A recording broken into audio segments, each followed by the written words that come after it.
class, so that you can be prepared for any situation that can happen out there in the wilderness. Like we say, it's always better to be safe than sorry. Oh yeah.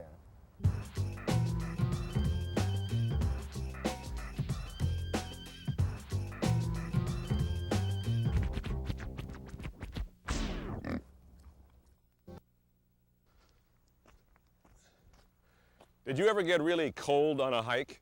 Well, our outdoor experts, John and Fred, will tell us how to dress so that you'll be comfortable on your next hike. And then we'll check with our outdoor chef to see what she's making for breakfast.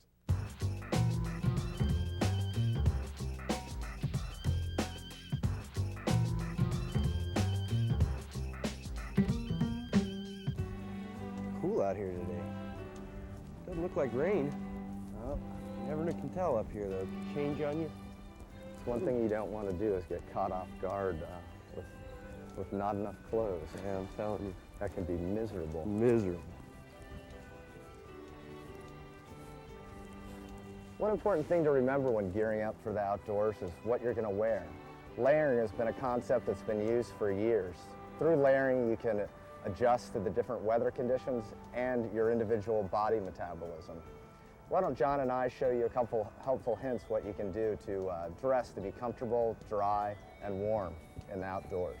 Let's go ahead and start with the outer layer. This shell that I have on today is actually a waterproof, breathable Gore-Tex shell that's good for any weather conditions, even driving hard rain. It's actually got vents, core vents actually, so you can vent without taking your jacket off and let some of the heat out if you start to overheat. It's got a fleece hood built into it, as well as a shell hood. For my outer layer, I also choose something that is windproof, and this jacket happens to be water resistant, not waterproof. It is much lighter weight and thinner, so it does pack down smaller than a waterproof breathable, but it still does have some similar advantages. For the insulation layer, I've got a down sweater on, or a down vest on. It's actually good because it compresses really small. You can put it in your day pack or your backpack. It doesn't take up a lot of room, but it provides a lot of insulation when you're really cold sitting around the campsite. John, what do you got on there?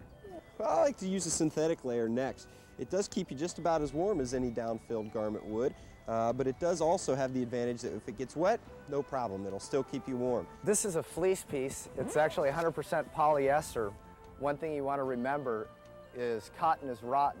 It actually holds 100% of its weight in water, and your body then actually tries to heat itself as well as this wet cotton layer next to your body. So you want to wear either wool or synthetic when you're in the outdoors. What do you got there next, John? I choose to go with the synthetic next also, Fred.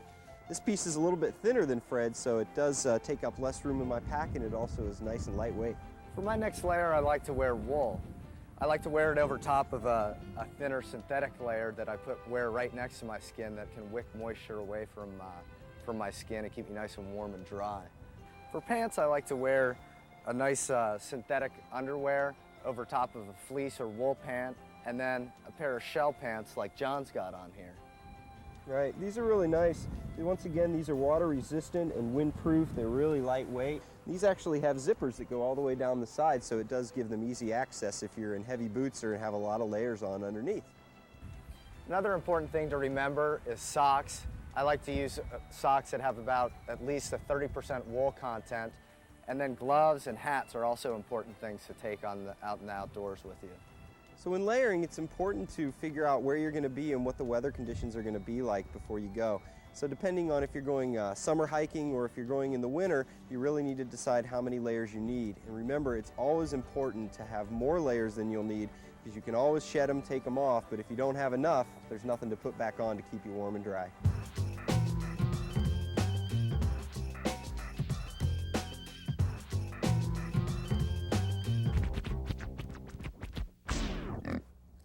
Today we'll hook up with our camping experts, Fred and John, for the last time.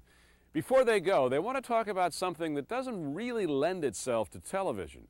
But if you go camping, you simply have to deal with it.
Occupied.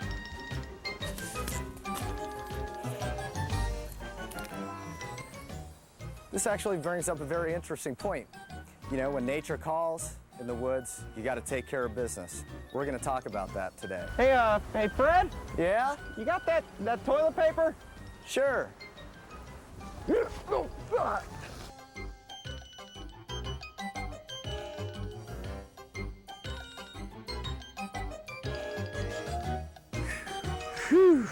In all seriousness, though, there are several points to remember when you're doing your business in the woods.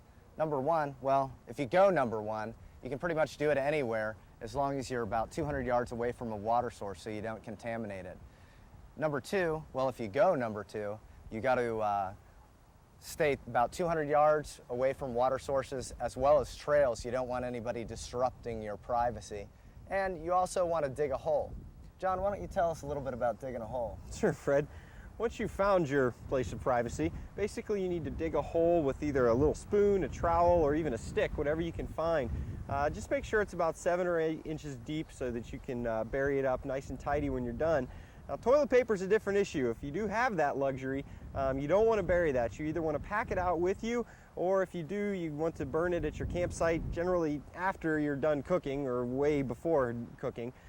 If you don't have the luxury of toilet paper, well, you kind of have to be creative and use what you can find out there. Probably poison oak and poison ivy wouldn't be my first choice, but you know, dried leaves, grass, whatever you can find. Well, let's go dig a hole. Sure, show them how to do it. This looks like a good spot, Fred. I'll start digging. All right. Ordinarily, you wouldn't want to dig right next to a trail like this, but we found some nice soft dirt right here. For demonstration purposes, we'll show you what sort of hole you want to dig, and then you'll be able to take care of nature's call. Right. Basically, we're using a stick today. We didn't have a shovel or a little pack trowel with us or anything. So sometimes you just gotta improvise. There we go. How's that look, Fred? That looks good. It's about 7 or 8 inches deep. Yep, that's deep enough. That's deep enough. And once you're done, you basically just cover it up. It's important not to pack the soil too tightly, then it'll take longer for your waste to decompose. You just want to put the soil on loosely so it can get everything it needs to decompose. So now you know how to take care of nature's call in the woods. We'll see you on the trail.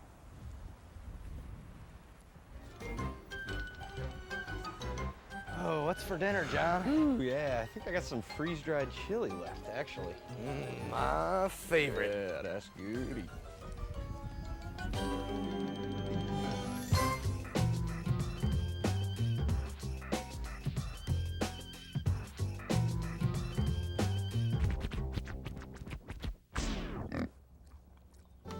I'm David Bowling, and that's it for this edition of Wilderness Camper.